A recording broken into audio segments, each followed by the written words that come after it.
여러분 안녕하세요. 예전에 왕은 재판 없이 죄의 유무에 상관없이 사람을 죽이거나 귀양을 보낼 수 있었습니다. 2020년 대한민국에서 어떤 판사들이 예전에 왕이 되어서 사실 확인 없이 법률에 따르지 않고 자신들의 마음과 머리로 유죄를 판결한 사건이 버젓이 발생했습니다. 이 부분에 대해서 한번 살펴보도록 하겠습니다.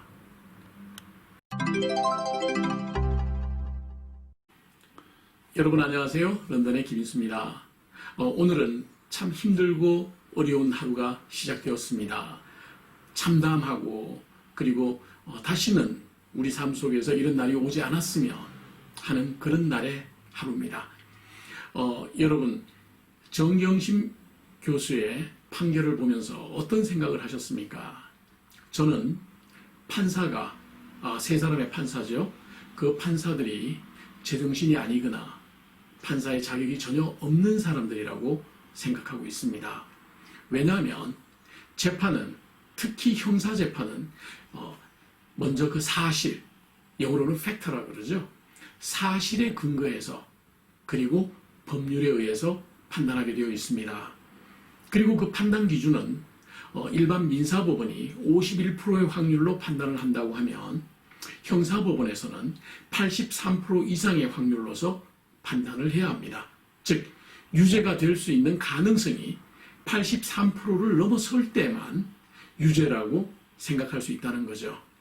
그런데 이번 정경심 교수의 재판은 지난번에 말씀드린 것과 같이 그 출발부터가 잘못되었습니다. 자, 우선 법률을 한번 보자고요. 정경심 교수가 입시의 부정이 있었다. 입시 부정에 범죄를 저질렀다라는 것이 이번 판단의 법률이라고 한번 생각해 봅시다. 그러면 정말 입시의 부정을 저질렀는지 그 사실들을 하나하나 확인을 해야 되겠죠. 그렇다면 제일 먼저 뭘 해야 되겠습니까? 정경심 교수가 제출했을 거라고 생각하는 그 표창장이 부산의전원에 그 따님의 입학에 과연 효력을 발휘했는가를 먼저 확인해야 됩니다. 그러면 제일 먼저 뭘 해야 되겠습니까?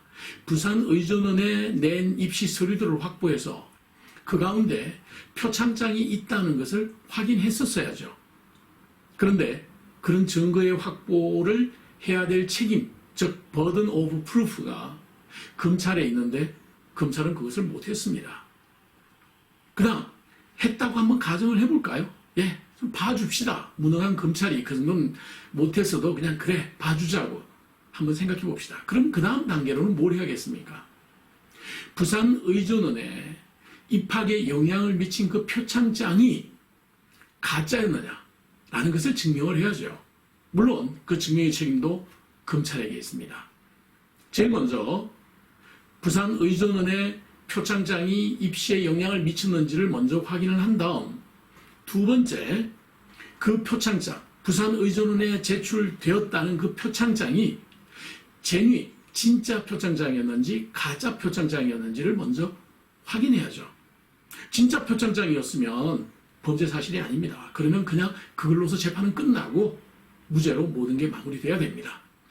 자, 그러면 가짜라고 판결이 되었을 때, 가짜라고 확인이 되었을 때, 그때 범죄 사실이 성립하는 겁니다. 가짜 표창장을 넣어서 부산의전원에 입학할 수 없는 실력의 자녀를 입학을 시켰다. 이게 범죄가 되는 거죠. 그런데 여러분, 가짜인지 진짜인지 혹시 증거 보셨습니까? 진짜 표창장이 들어갔는지 가짜 표창장이 들어갔는지 보셨냐고요. 그 증거가 법정에 제출됐습니까? 법정에 제출도 되지 않은 증거를 어떻게 증거 능력이 있다고 볼 수 있겠습니까? 제가 알기로는 대한민국 검찰이 한 것은 그 표창장은 위조될 수 있다. 그것도 아주 어설픈 방법으로. 그 다음에 컴퓨터를 전문적으로 하는 사람들 시각에서 보면 말도 안 되는 방법으로 표창장은 위조될 수 있다는 것을 증명한 것뿐입니다. 사실 증명도 아니죠. 그러나 그것도 봐줍시다. 증명했다고. 그러면 가짜 표창장이 만들어질 수 있다는 것을 증명했다는 사실은 증명을 해줄지 모르겠지만 가짜 표창장이 부산의전원에 사용이 되었는지 안 되었는지 증명 못했지 않습니까? 그 증명도 안 됐고 진짜 표창장이 들어갔는지 가짜 표창장이 들어갔는지 아니면 표창장은 들어가지도 않았는지 그 자체는 그 사실은 확인도 안 되어 있습니다. 검찰이 확인해야 될 책임이 있지만 검찰은 못했습니다. 그러면 당연히 무죄죠.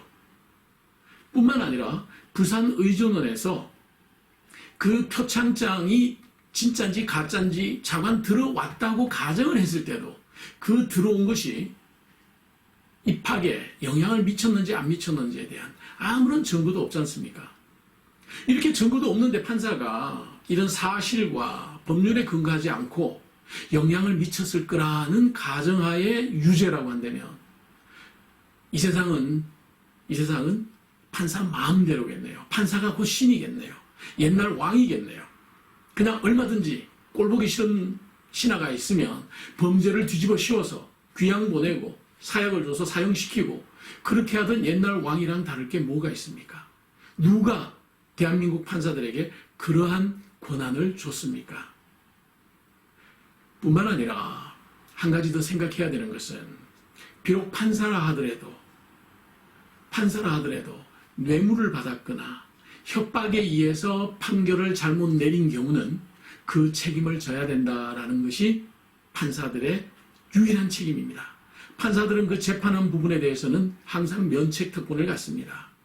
그래서 우리 같은 사람들이 할 수 있는 유일한 방법은 항소를 통해서 다른 판사를 통해서 다른 판사의 판결을 통해서 그 잘못을 지적하는 방법밖에는 없습니다. 그러나 뇌물에 의해서나 협박에 의해서 사실과 다르게 판결을 내린 판사에 대해서는 처벌할 수 있다라는 것이 현재 법 정신이라고 알고 있습니다.